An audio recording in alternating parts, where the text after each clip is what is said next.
Well, hello everyone, and welcome to the podcast. Happy New Year to all of you. This is our one of our first in the maiden voyage of the new year, and what a way to start it off with the one and only Major General Paul Vallely, who, as you know from previous podcasts, is a well-decorated veteran, served many tours of duty, was a Fox News correspondent from 2001 to 2008, along with General McInerney, and has been gracious enough to do consulting for podcasts such as this.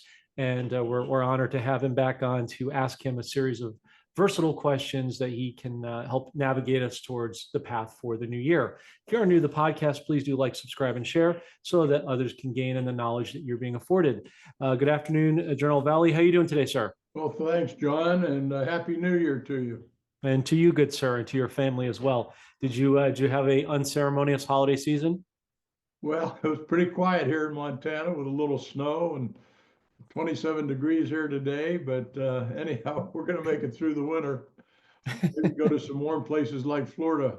Mm. Yes, yes, yes. We have a mutuality in that as well, sir. So, well, as always, I want to make the most of your time out of respect. So, with the first question I want to ask you, which is I think a good segue to this, we're now less than 2 weeks away from President Trump's official inauguration.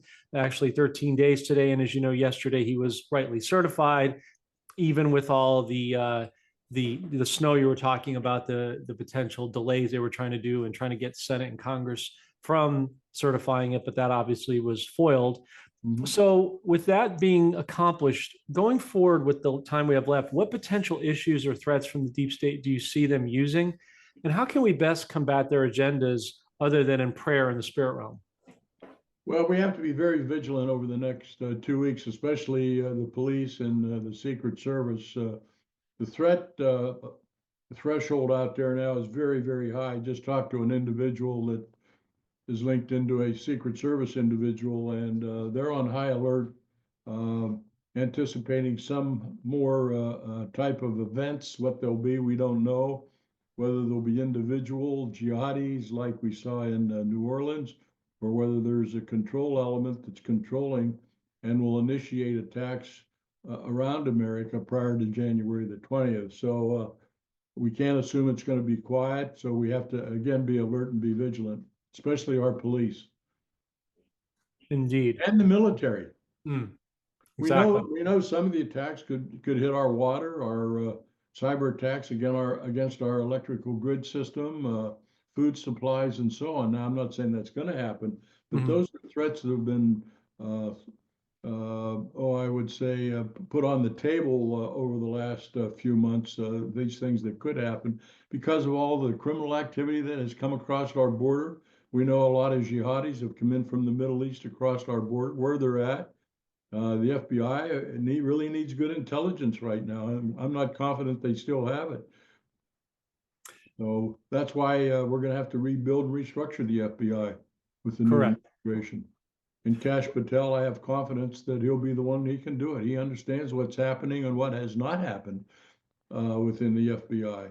But it's certainly not focused on what it should be, and that's intelligence. Focused on right-wing extremists and J6ers and all that other stuff. Now they need to get back with new leadership and focus on intelligence and Absolutely. Yeah. going on in the United States. Yeah, 100%. And so let's imagine or assume for the moment that with vigilance and with proactivity, as you said, that nothing comes to pass and that he gets in with no problems and moves forward. Would you say that at that point we're mostly out of the woods going forward? Oh no, we got so much to work to do. This country's been dismantled so much by Obama and by Biden and these left-wing ideologues that there's a lot of rebuilding. Sure. But the Trump team is working very hard, as I understand at Mar-a-Lago. They have plans for January 20th. I'm looking forward to all the J6ers be Mhm. pardoned because of that fraud that went on, which was a protest. They created a insurrectionist type of scenario there by Nancy Pelosi and others and they should be actually put in jail for what they've done. They've conducted treason against America. I think that get that all opened up again, and I think even with Biden's latest executive orders to cut out 220-some thousand acres of offshore drilling, I think that'll be reversed right away. And Trump will open up our energy again so that we can be very independent, and also will help our economy. So I think that's a priority. And then reorganization of certain organizations within the executive branch, FBI, CIA, our military, for example. And so I think you're going to see great changes within the first 30 days in that regard. We got to shut down the border, close it down, absolutely close it down on January 20th. And I think he'll do that. So I think those will be his first three priorities that his new team will basically launch on January 20th. And to your point, hopefully Gitmo awaits Pelosi and the rest of the henchmen. So I know a lot of people are eager to see justice on that front. Yeah, and it's not retribution, John. It's actually for what they've done. Yeah, they've violated our laws, our Constitution. And so they need to be punished for that. You can't tear down this country like they have and expect it to get away with it. Exactly. But they think they will. So we'll see what Pam Bondi does in the Justice Department, another organization that's got to be revamped from top to bottom and bottom to top. Same way with the Department of Homeland Security, which has been headed by the treasonous Mayorkas, who's let all of this basically happen under his watch. And the fentanyl that's come in, child sex trafficking and all that stuff. I mean, it's just deplorable how these people have dismantled our country, and they need to be punished for it, in my opinion. I agree. And it's not retribution. It's just exacting the justice that should have been done in the beginning. It's just the reversal of the corruption, to your point. Exactly. You mentioned Major General, the inauguration, and that's a very important point, but let's look a step back here. As you know, he's hosting President Trump in an unprecedented rally the day before on January 19th with fireworks involved. Yeah. In my lifetime, I don't think I've ever seen this happen before. So No. is this unprecedented to you? And what do you think he might say to Americans on that day? Well, it's a way to launch the inauguration, but it'll be a spirit of revival, of restructuring, of making America great again, making America healthy, all of those things that are on the agenda there. But I'm one to say I don't think we should have the inauguration with all of these bleachers and hundreds and thousands of people in Pennsylvania Avenue. He'll be so vulnerable in that I would suggest, and I've said this for a couple of weeks now, I'd just like to see him take over a ceremony at the White House with the Chief Justice swearing him in. And I don't think we need a big ceremony. I would do it right at the White House. But anyhow, they're not going to listen to me, I'm sure, but that's what I would recommend. Well, I'm actually glad you said that, Major General, because that was going to be a question I was going to ask you later in this podcast, but maybe it's appropriate now. If you were consulting with President Trump in present day, what suggestions or implementations would you recommend to him? Well, basically what he has on the plate now, our Stand Up America US Foundation. By the way, our website is standupamericaus.org. We prepared a model plan for Trump for restructuring our military, for example. We want to change it from the Department of Defense to the Department of the Armed Forces of America, do away with the Joint Chiefs of Staff, make it a command-driven armed forces. We got duplicate staffs. So much money is wasted in the Pentagon. And that would be one of my priorities. And put a 5-star general in charge of our armed forces that reports directly to the president.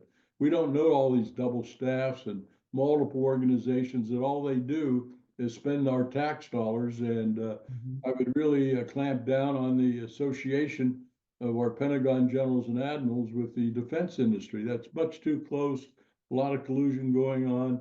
And we can see with all the money that we've wasted in Ukraine is on life support right now. But they've depleted all of our, many of our resources as far as ammunition and weapons and so on. And then, of course, we gave $80-some billion away under Biden to the Taliban in Afghanistan when we surrendered there. And the Chinese now are running Bagram Air Base and all of that equipment. Some of it's even ending up with the cartels and also, as I understand, in Ukraine. So a lot of corruption that has occurred over Biden and Obama. It's just been incredible. They've got away with what they did. And I understand Guantanamo Bay, they're opening up some cells down there. So maybe some of these culprits will end up in Guantanamo after they've gone through a military tribunal for treason. So we'll see what happens. Yeah, I have a feeling that Guantanamo Bay is going to get infinitely more crowded here in the near future. Actually, that's one that I wasn't going to ask you this question, but since you brought it up, it is important. Do you think the Ukraine, which is mostly, I think, for optics at this point, do you think that will be, is Trump going to make a peace deal, you think, just prior to coming in, along with some other things? No, as I understand, it'll probably be around February. Putin and Trump will meet. That thing will be, there'll be a cessation of activities there and fighting. And Trump will work with Putin, and they'll tell Zelensky what he's got to do to survive if they want to have Ukraine survive this whole thing. But that's got to end. It's just the amount of people, children, men and women, soldiers, airmen, naval, that have been killed and wounded. It's just a totally ridiculous war. It should have never happened. Completely, especially as you know, Major General, areas of Donbass and Lugansk, which are primarily Russian natives, yeah, pro-Russian, nationalists, right? Absolutely. You have the Azov Battalion, which are Nazis, obviously enslaving their own people. So it's genocide from They within. want to be Russian. They don't want to be Ukraine. There's 4 provinces. Exactly. And then we pushed NATO onto Putin since 2012, 2014.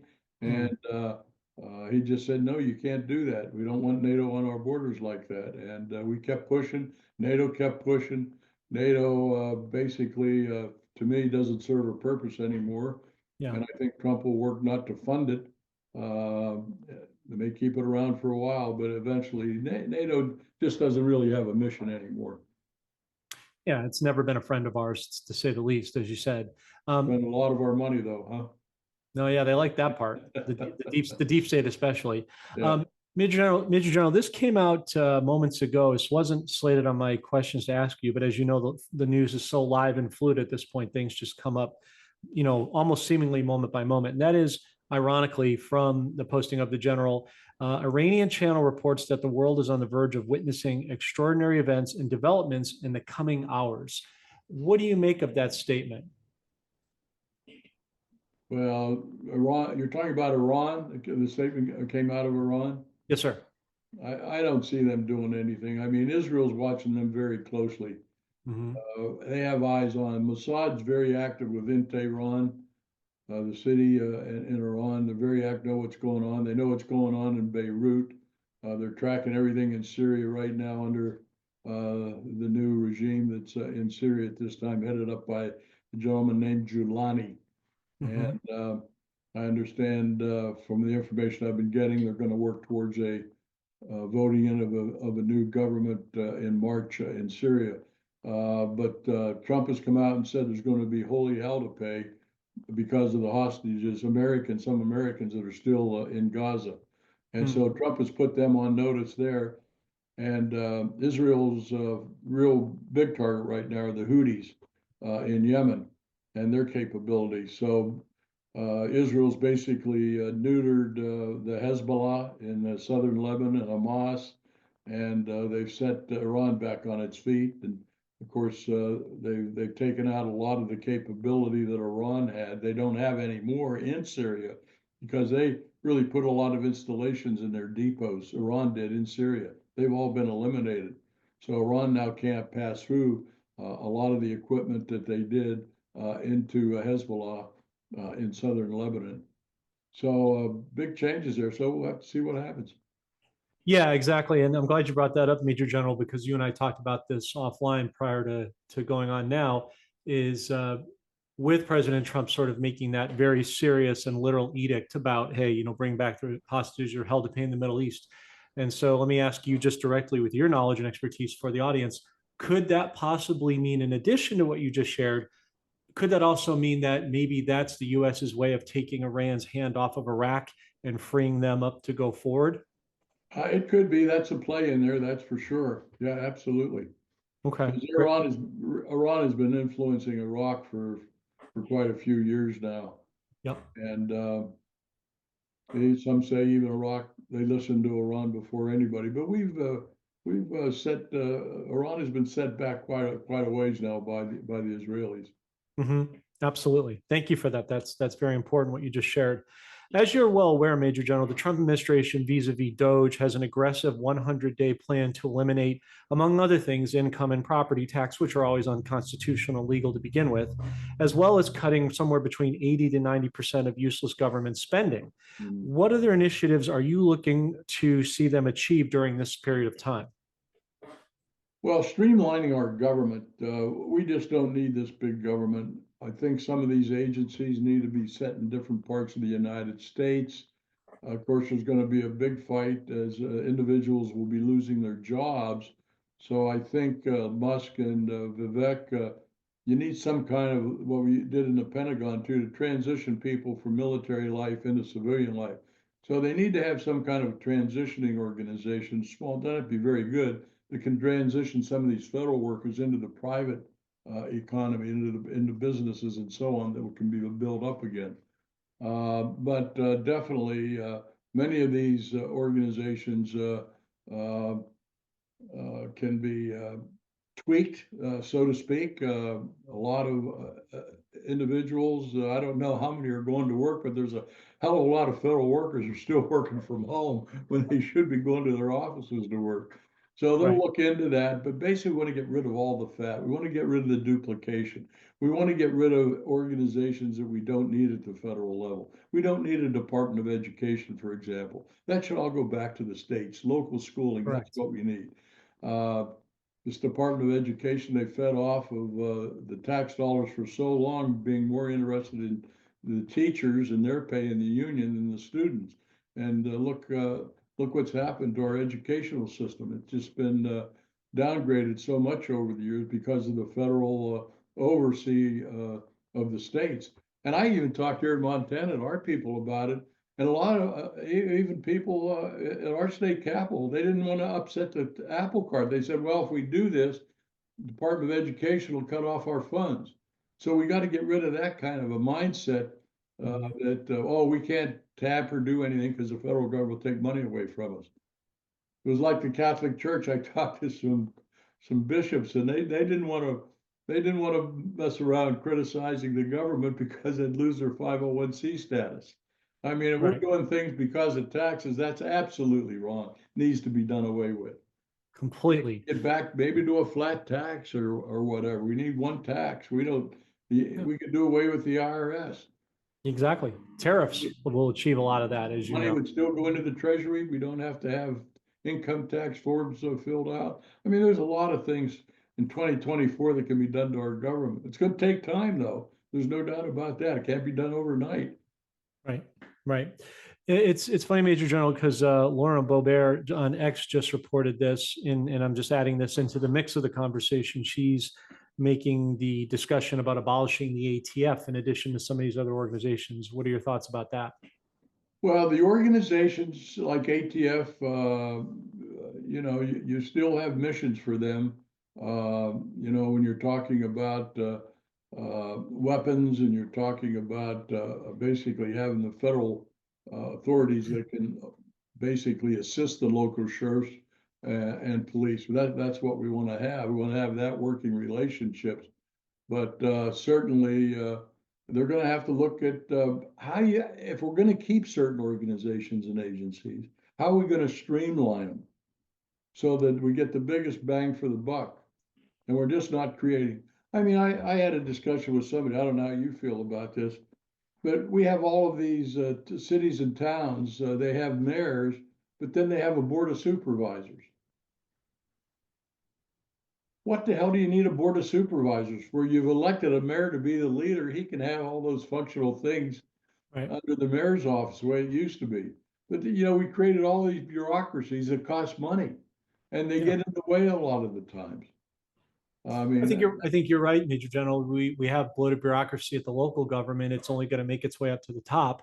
And if the people would get more involved, which I think they want to do, they just don't know how, that would eliminate a lot of that unnecessary redundancy and get it back to more of a grassroots level. So I'm inclined in your same mindset. Yeah, they put a lot of bureaucrats in these school districts and so on. Mhm. I mean, the parents ought to be running that entirely for the benefit of the students, not the benefit of a board of supervisors or a school board, many of Mhm. which I've seen don't have any children in school. I'd say probably 80% of the school board members don't have children in school. Huh. They've been put in there by the bureaucracy. So these are a lot of things, not only federal level, state level, local area. Mm. Got to make sure our police are well funded so they can protect us from criminals. Right. I wrote an article, John, about 2 years ago regarding district attorneys and mayors, governors, for example, uh, that incentivize crime by releasing criminals back on the street again, violating our laws, and they get away with it. They think they're above the law. So what I'm saying is, if they're incentivizing crime in any way, they need to be arrested as well for violation of our laws and our Constitution. These are a lot of things that we get rid of this gigantic bureaucracy that creates nothing but the tentacles out there that get involved with the freedoms that we expect our citizens to have in the country. Yeah, I mean, it's a form of Far too aiding. much bureaucracy. Oh, absolutely. It's a form of aiding and abetting, to your point. So Yeah, aiding and abetting criminals. That's what's happening. Let them back out on it. They should be arrested. This Yeah. DA Bragg in New York's a good one. This Letitia, district, what is she, the just Attorney General Attorney of General, New yeah. York? Mhm. You know, I mean, they're committing crimes all the time by what they're doing and not doing. Absolutely. Major General, as we see, President Trump is making a number of significant appointee moves within his cabinet, ranging from Tom Hoven to Pete Hegseth to Elon Musk. What are your thoughts on these selections, and what other cabinet appointee positions are you watching closely, and why? Well, I'm watching Pete Hegseth. I think he'll be first on the docket next week in front of the Senate confirmation hearing. You've got Pam Bondi. I know her. She's going to do a great job. Tom Homan's going to do a great job. Mhm. I think Marco Rubio will do very well as in the State Department, for example. And so all the appointees, the people that I know, not all of them, but I think they'll do very well. They're creative, they're innovative. They're not beholden to a lot of money as previous appointees have been. So I think overall I really like the pick, and a lot of them are younger people too, which I like. Getting some younger conservative people in office in some of these positions of responsibility, and I think they'll do a good job. Some of these people have been around much too long in government. We Mhm. don't need them. On the backs of that, Major General, do you think that one of the adjustments that Trump and his team will make is to minimize term limits for some of those, politicians that have been in for way too long? I think we need that. Yeah, we don't need career politicians anymore. I'd solidly support term limits. You know, say 4 years for congressman, 6 years for a senate, and that's it. 2 terms each. That's it. No more than 2 terms, just like the president now. Correct. We need to do that. Get them Yeah. out of there. We don't need people who have been in there for 50, 60 years like Biden and Pelosi. McConnell and Schumer and the rest of them. All they do is drag us down Mhm. because they're not innovative. They protect the bureaucracy, do everything they can. Right. We don't need people like Nancy Pelosi and the rest of them who made millions of dollars Yep. while they've been in office. Absolutely. It's Our ludicrous. country just got out of hand. Now, with the good Lord blessing, we're going to get that all changed back. So it's realistic. It's supportive of the people. You Yep. know, it's interesting. I saw that Justin Trudeau, when he was announcing that he would be stepping down, and Mhm. he said, "Well, I'm waiting for my party to come up with a new leader." That's a communist type. Well, my party, the party. Well, no, the people should select the leader, not you, Justin, or not your left-wing party. Exactly. That's how they think. Sure. I hope he Or gets called and questioned on that, by the way. exactly. Or maybe President Trump is using this shift or juxtaposition, if you will, optically to make Canada the 51st state. Yeah, that's in the cards. And the Canadians would love it. I talk to a lot of them every day. I'm just 45 minutes south of the Canadian border here in Montana, but Oh, okay. I've been working with the Canadians for the last couple of years on a couple of issues up there, and they would very much like to be a part of America. Yeah, yeah, and it would solve a lot of their issues in many ways by doing that. Major General, we have President Trump's aforementioned positions. Were sworn in the Senate both yesterday and partially today. Did you expect it to go as smoothly as it did? And what other final steps do you think need to be taken prior to January 20th to secure the inauguration? Just a slight bend on a previous question. Well, I was surprised it went as smooth as it did, even with Kamala Harris anointing the new president. Yeah, I was a little surprised, and hopefully it's going to be that way until January 20th. Who knows? I mean, we're thrown out there. There could be a lot of threats. Things could happen. That's for sure. But certainly we would pray and hope that it'll be peaceful and it'll be a good inauguration and handled very professionally. But these left-wing ideologues, they don't stop. They keep coming up with things to attack Trump and attack whatever they can, and they're all losing. The media is losing. But some of them still don't get it. They don't understand. Again, back to the people. You thinking of what the hell the people want, or you think just about what you want and your party wants? Your ideologues. Exactly. Yeah. Well, they're finding out the hard way that That there's more of us than them, and the people are speaking and taking their position of power back as we should.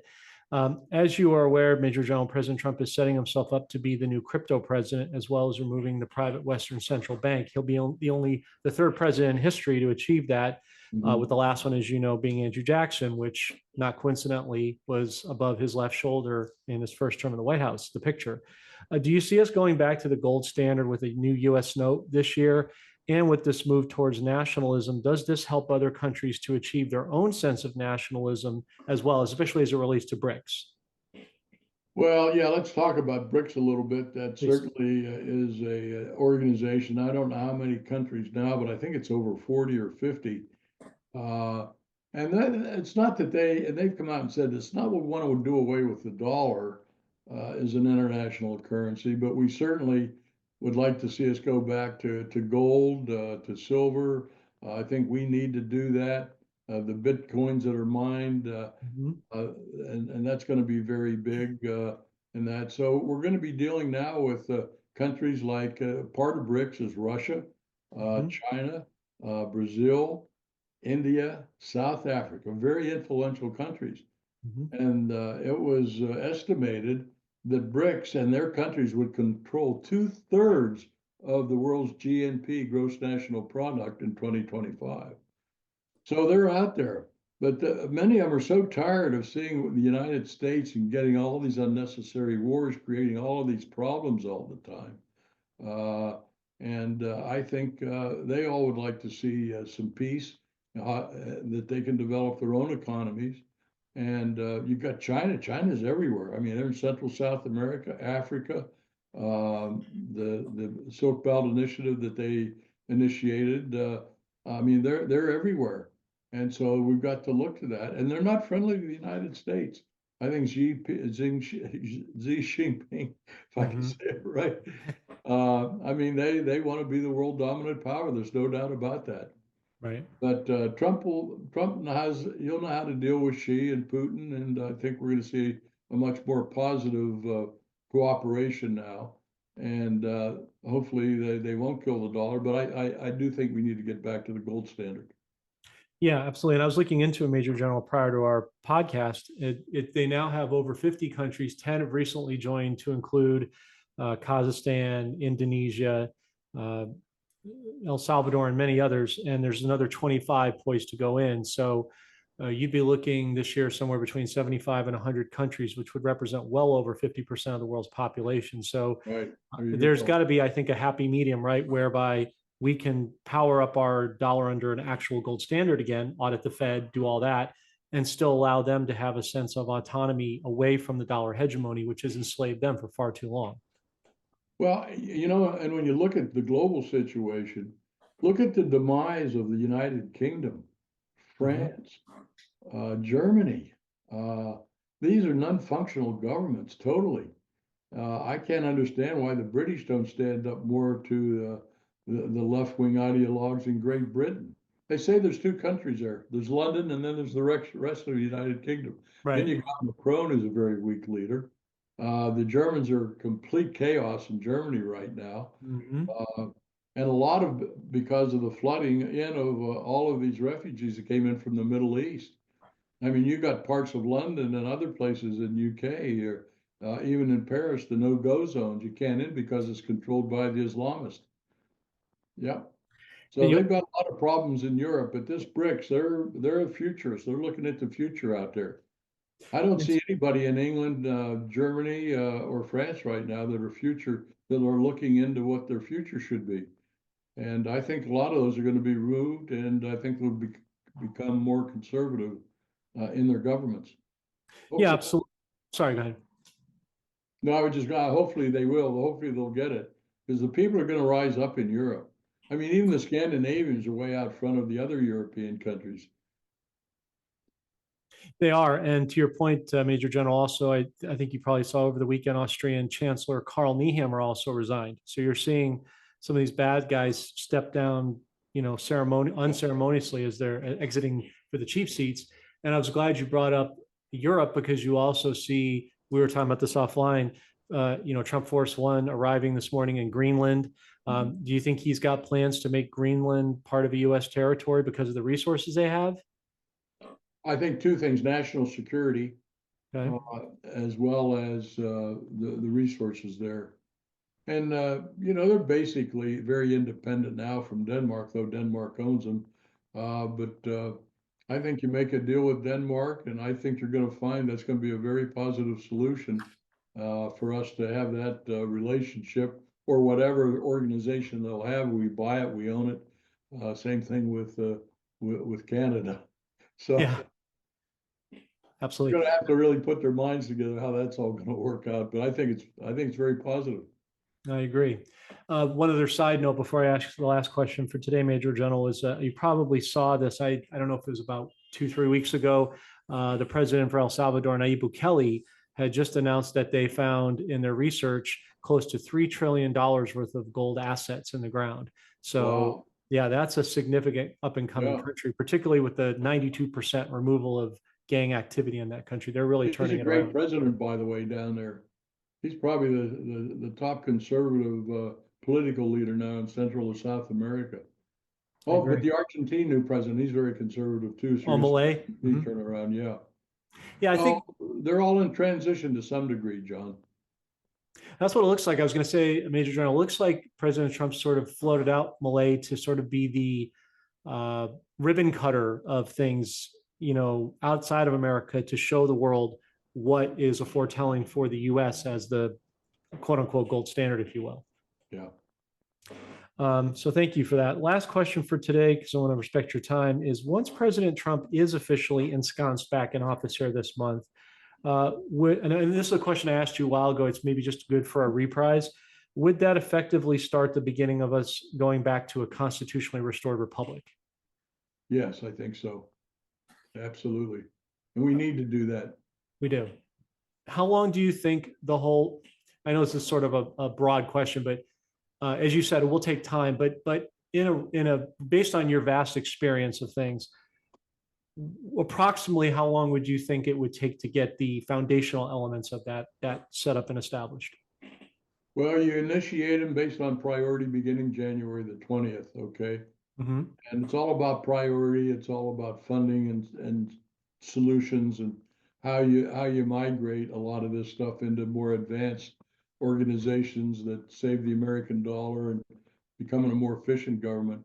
That'll take 1 to 2 to 3 years for the whole thing unfold, Okay. in my opinion. His term of 4 years is going to be very busy. Oh, sure. Which actually begets, Major General, another sort of impromptu follow-up question. Do you think that he will get another term after this 4 years? No, I think that'll be at Little Groom JD or JD Vance or somebody. No, I think this will be his term to restore America, restore our Constitution, our country, and for that, then he can pass it on to a younger man or woman. Okay, fair enough. Well, Major General, as we wrap things up, we always, as you know, the protocol, we always give you the last word. Any last words for our audience, and where can people find your work? Yeah, well, listen, support us. We've been around for over 20 years, the Stand Up America US Foundation. The website is standupamericaus.org. All of our 6 books are on there that we've written in the last year and a half that ties everything together of what's happened in America over the last 2 to 3 decades and what we need to do to fix it. America's Endgame for the first 21st century is one of the books, and we lay out chapter 1, John, of America's Endgame. We have to have a spiritual awakening in America. We need to get back to trust, honesty, integrity. And then the last books are the dismantling of America, how it was done, who's responsible, who's committed treason and betrayal, and then Beyond Treason is one of our other books. But they're on Amazon. But if you order them off of standupamericaus.org, I'll personally autograph them and send them back to you. That's very gracious of you. Thank you, Major General. As always, we look forward to having you back again, Major General Vallely. Thank you for your time, sir. Thank you, John. You have a great show. Thank you. Thank you. Time and effort. Appreciate it. Thank you for your service, and we look forward to having you again shortly. Take care. Bye-bye. Take care. Bye-bye.